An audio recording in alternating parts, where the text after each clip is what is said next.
now. It's kind of a funny story. I was on a stationary bike this morning watching the World Junior coverage. I'm like, we should have Rich Sutter as our World Juniors insider. Boom, send.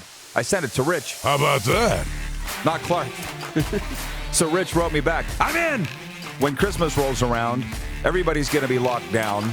We're all going to be watching the World Juniors, and we'll all convene here every morning to talk about the game the night before and tee up the next night's game. This is the Rod Pedersen Show.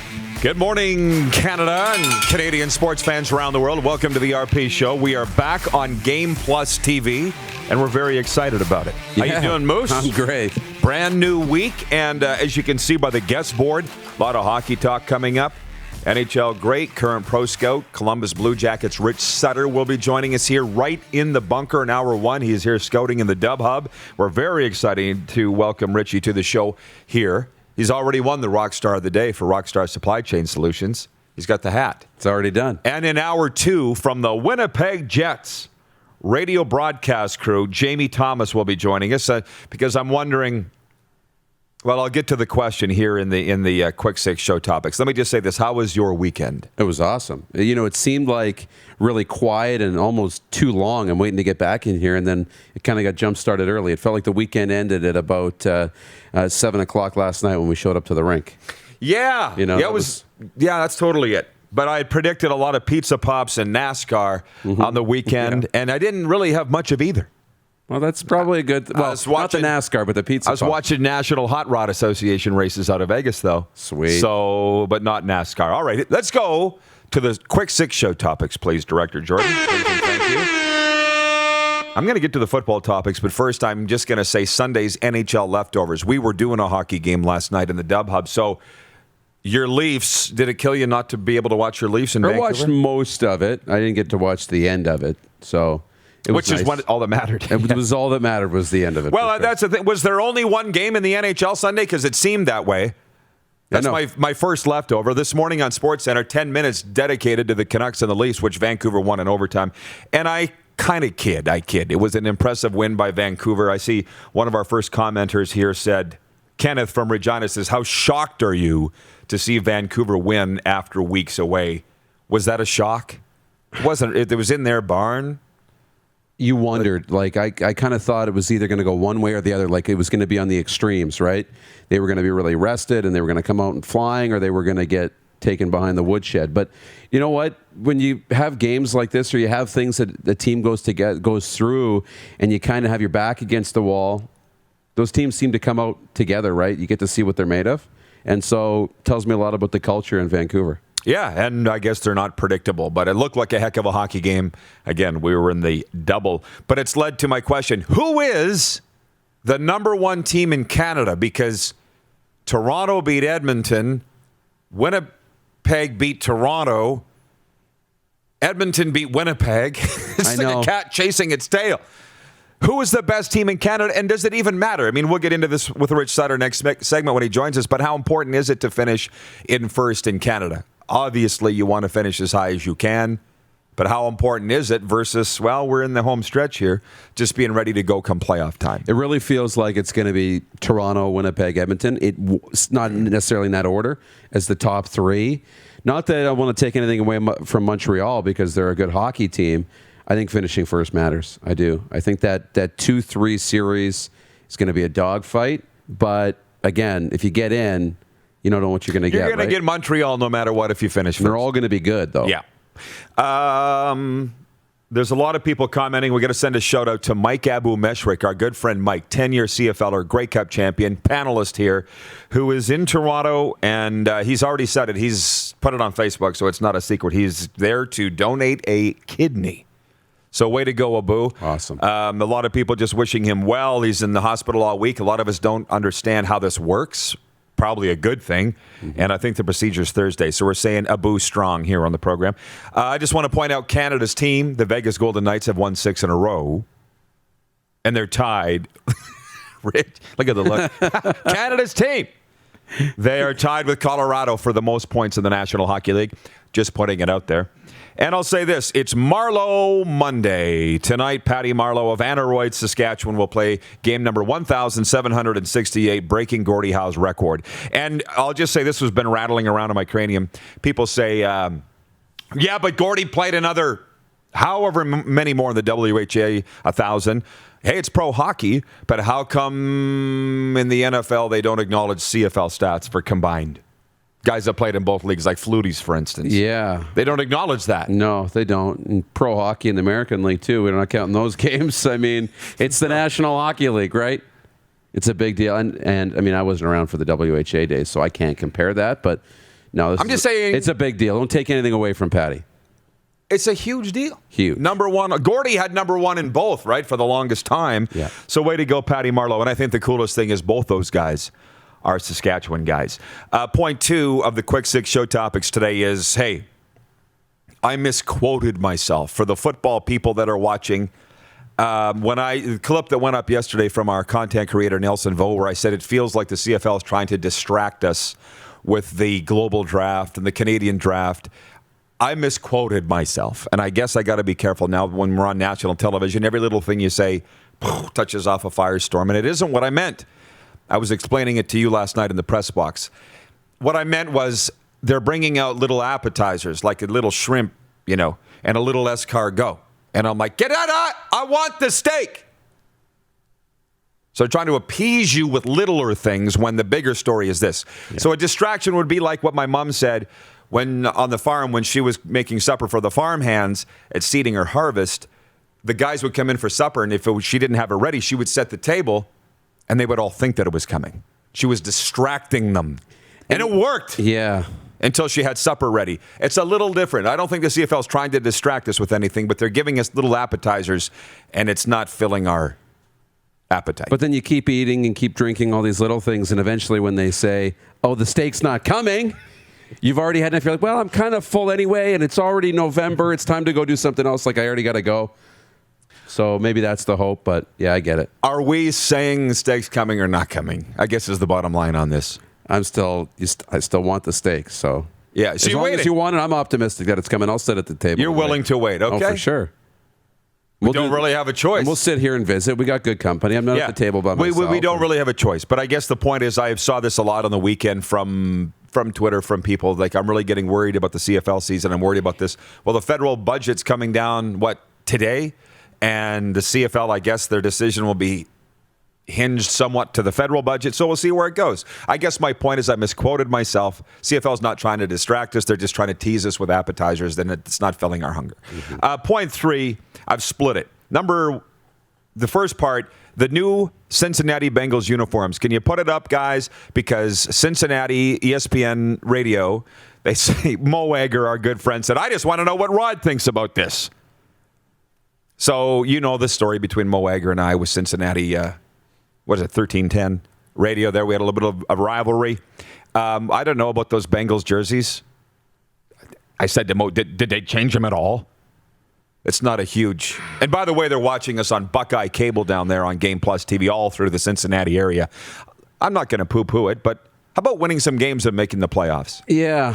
Going down the... It's okay. It's a jersey. It's okay. I'd like to see the orange one a little bit more full. It looks to me, I just see it. I see Denver Broncos. A little bit too orange. It clashes with the helmet a little bit. The white I kind of like. I like the black. I don't think they're that bad. They're not good. Bad. It's the players in the jerseys that matter. So yeah, cool. Run out and get your Bengals jersey.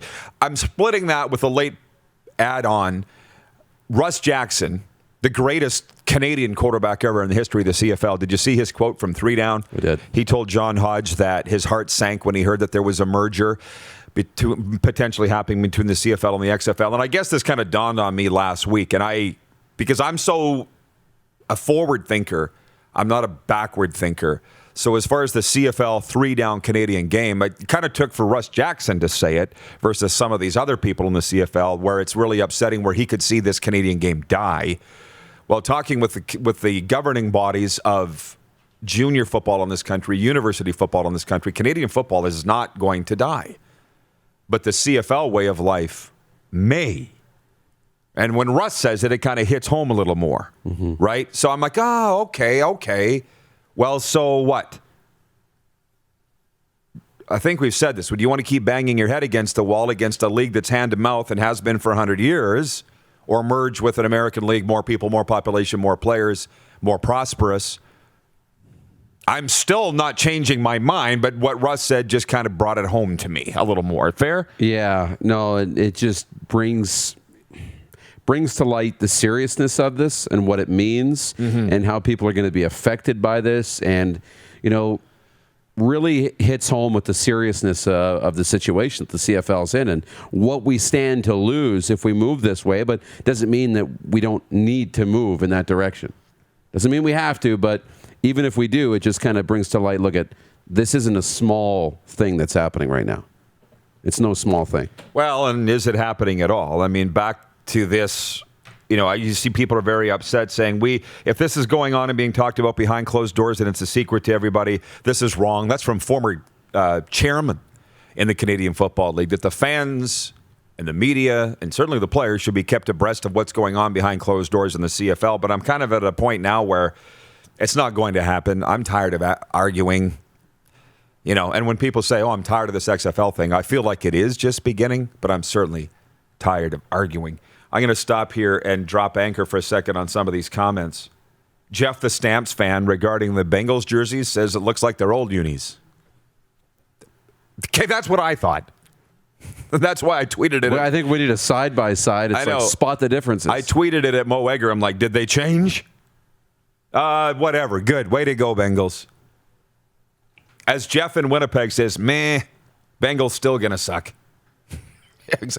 Monty in Saskatoon with the reasoning of everybody. Who cares? It's not the Dallas Cowboys. It's all that matters. Jeff, the Stampeders fan, says, I wonder what in the federal budget would have the CFL waiting. Just from what I've read on the weekend, and most of it comes from 3 Down, and Steve Simmons, of course, got a lot of play with his column in the Toronto Sun on the weekend, that they're waiting to see where the money is going to be spent by the federal government. That's what budgets do. And from there, I guess, I get what you're saying, Jeff. I don't really necessarily understand it either. Do you want to take that question? Why would the CFL be waiting on the federal government when they've been told no twice to a no-interest loan? Well, I think you still hold out hope, right, that they might show up with a line item in there for the CFL. But you also look at the other government programs. We saw in the Winnipeg Blue Bombers books, right, I believe it was $3 million in federal assistance that they accessed through the wage subsidy, right, to keep things going. So what other things are going to be in the budget that might help the league that they can access creatively? It won't look like here's online $655, $30 million for the CFL to distribute and use at their whim. It's these programs and these other funding models. The wage subsidy has been extended now a little bit longer, so that will help. Maybe they're looking for something like that. I'm looking at a lot of comments. They're all over the place. This is what we do here in the Warmup, which is brought to you by the Four Seasons Sports Palace. Order a fabulous Four Seasons pizza and your favorite beverage for takeout and delivery. One-stop shopping. Call or order online. That's Four Seasons Sports Palace. From Norway, Trent's watching. He says, Norway calling. Vancouver beats the Leafs after the Corona situation. Is this the annual folding for Toronto? Wouldn't that be something? How about that? Campbell needs to up his game for the Leafs. Alex Smith retires from the NFL just before you went to air, according to TSN.ca. And good luck to Abu with his Oregon gift. May Marleau get the NHL games record. Well done. Stay well, everybody. Just Trent checking in from Norway. Thank you, Trent. I appreciate that. Somebody was asking here if the CFL should go back to CBC and the CBC Gem app. They got to fold first before that happens, and I don't know if that's going to happen. I know this. The CEBL, which we're following closely, they had their draft last week. I put it in my 10 things column. The Saskatchewan Rattlers had the number 1 overall pick, and they took Nervins Demosthenes, a 6'3" guard from Bishop's University. I'm following the league that's doing great things. I kind of look at it like the beer industry. You got Budweiser and Labatt up here, just statistically in terms of sales. You got Molson in the middle, and you got all these little craft beers coming up from underneath. The CEBL is like a craft beer. The NLL, in a way, is a craft. It's smaller, right? Yeah. You got the NFL as the big Budweiser, and it's squeezing the middle ones, right? Right. If Molson's in the middle, but I think if you follow the mergers of Coors Light and Molson and all these companies, it's just you get the big one, the smaller ones, and that's squeezing the middle class. And is the CFL not in the middle class? I would think so. That's how it feels to me. It's bigger than the little ones, and it's smaller than the big ones. Yeah, like they're not the craft beer, but they're not the juggernaut either, the behemoth. So they are in the middle. And, the craft beer is eclectic, and that's what everybody wants to be a fan of. But yet, tried and true is what's at the top, and you kind of get lost in the middle. Yeah, I agree with that. I want to read this comment from Trent in Toronto from Sober Athletic Wear. Shoot. Here he goes. I respect Patrick Marleau, and he totally deserves the recognition as all-time NHL games leader. But I feel sad Gordie Howe loses this record to a guy who played a softer game, didn't miss much time due to injuries, and the 1,000 games Gordie has in the WHA does mean something to me. I still tip my hat to Patrick, but my old crusty heart is still with Mr. Hockey. That's totally fine. Totally makes sense to me, doesn't it to you? For sure. Love whoever you want, but we know Patty Marleau personally. Love him. He's from here. Well, by the way, so's Gordie. Love whoever you want. It's a free country. But hats off to Marleau Monday, as Patty does it tonight in Las Vegas. Monty in Saskatoon says, how many CEBL games are you going to go to this season? All of them. Hopefully all of them. Yeah. All of them. They're playing June 7th, baby. The Saskatchewan Rattlers versus the league champion Edmonton Stingers in SaskTel Center. We're going to be there, or B Square. Last four, Dub Hub. We did the game last night. The Pats beat the Prince Albert Raiders 4-3. First win for the Pats in the post-Connor Bedard era. Hell of a game. It was the Golden Corral of hockey games. It had a little bit of everything. Did it ever? It had fights. It had goals.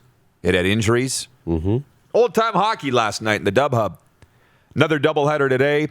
The Jays split with Kansas City. How come the Jays just can't get ahead in the American League East? They split with the Royals. They won the series against the Yankees, and they're still third in the AL East. I know. But, hey, wait till George Springer comes. That's the saving grace, right? And then they're going to win the World Series. And then, point six, other weekend sports notes. I just want to mention the Raps beat Oklahoma City Thunder. Watch out for the Raptors, by the way. They're coming. Stuart Sink won the RBC Heritage. It was a good sports weekend. Very good.